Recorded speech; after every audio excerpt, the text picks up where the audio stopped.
एक ऐसा परिवार जिसके घर में यानी कि उसके कुल्ले में आग लग जाती है और उसके बाद सब कुछ बर्बाद हो जाता है। पूरी जिंदगी जमा पूंजी उस कुल्ले में जमा की थी, उस कुल्ले में रखी थी, लेकिन अचानक आग लग जाती है और उसके बाद सब कुछ बर्बाद हो जाता है। जो पूरी जिंदगी दिन रात मेहनत की थी, उस कुल्ले में जमा पूंजी रखी थी, लेकिन अचानक आग लग जाती है और सब कुछ तहस नहस हो जाता है। ये व्यक्ति, ये परिवार, इनके 5 बेटियां हैं और 1 बेटा है। अब फरियाद लेकर ये आए हैं कि मदद की गुहार लेकर ये आप सबके सामने हाजिर हुए हैं। इन्हीं से बातचीत करेंगे कि आखिरकार किस प्रकार से आग लगी और उस कुल्ले में कितनी जमा पूंजी रखी थी। नाम से शुरू करेंगे, क्या नाम है सर आपका? नज़ाकत। नज़ाकत जी, कैसे आग लगी और आपको कब पता चला कि आग लग चुकी? मुझे दूसरे दिन पता चला। मैं वहाँ ताजुब में गया हुआ था श्रीनगर, और मेरी घर वाली भी गई हुई थी। तो पीछे से वो छोटियाँ बच्चियाँ थी, उनको पता ही नहीं चला कैसे आग लग गई, तो वो भाग गई घर से। तो शुक्र अल्लाह का वो बच गई।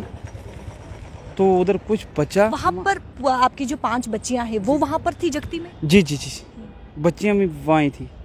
जिसको आग लगी तो बच्चों का क्या है, वो डर से भाग जाते हैं। श्रीनगर आप और आपकी बीवी और आपका बेटा जो है वो गए? जी, वहाँ हमारे जीजा की डेथ हो गई थी, वहाँ गए हुए थे।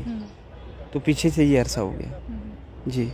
तो कोई पता नहीं चला पाया कि किस प्रकार से आग लगी, क्या हुआ? कोई पता नहीं चला जी। बच्चों ने लगा दिया, पता नहीं कैसे लग गया, क्या बोल सकती हो।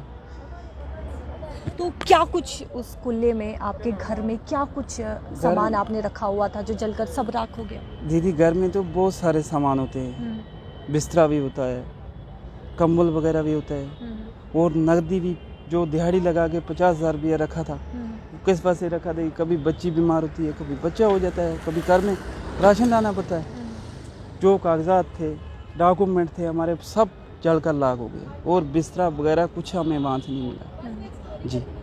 आपको बताते चले कि ये जगती के रहने वाले हैं, जहां पर एक दिन अचानक आग लग जाती है और उसके बाद जिस तरीके से इन्होंने कहा कि उस कुल्ले में लगभग इनकी जमा पूंजी थी, यानी कि 50,000 थे उस कुल्ले में, और सब जलकर राख हो गए। यानी कि जो इन्होंने पूरी जिंदगी मेहनत की थी, दिन रात काम किया था, वो एक दिन में ही, 1 सेकंड में ही बर्बाद हो गया।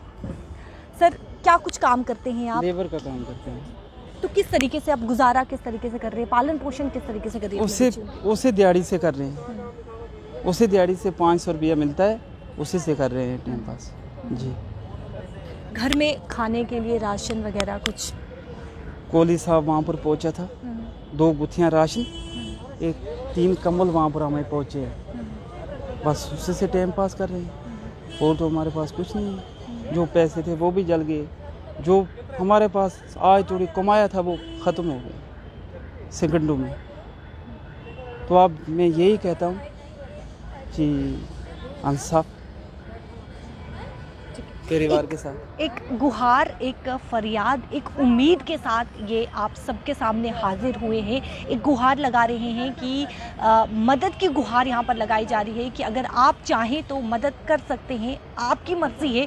क्योंकि जिस तरीके से एक इंसान जिसके घर में, जिसके कुल्ले में आग लग जाती है, सब कुछ बर्बाद हो जाता है, तहस नहस हो जाता है, तो आप समझ सकते हैं कि उस इंसान पे, उस परिवार पर क्या बीतती है। और इनका परिवार की बात करें तो 5 लड़कियाँ हैं और 1 बेटा है, तो आप समझ सकते हैं कि किस प्रकार से गुजर बसर जो है वो चल रहा होगा। तो उम्मीद की किरण लेकर ये आप सबके सामने हाजिर हुए हैं, एक गुहार लगा रहे हैं, ये मीडिया के सामने एक गुहार लगा रहे हैं, उम्मीद कर रहे हैं जम्मू की उन नागरिकों से, जम्मू के उन निवासियों से कि कहीं ना कहीं उम्मीद है कि कुछ ना कुछ मदद जो है वो जम्मू के निवासी ज़रूर करेंगे। एक गुहार लगाई जा रही है। वीडियो के कैप्शन में आपको अकाउंट नंबर, डिटेल्स जो है वो सब दी होंगी। अगर आप मदद करना चाहते हैं, अगर आप भी एक कदम आगे बढ़ाना चाहते हैं, किसी की मदद करना चाहते हैं, तो ज़रूर कीजिएगा। मुझे कैमरा पर्सन राकेश को दीजिए इजाज़त। नमस्कार।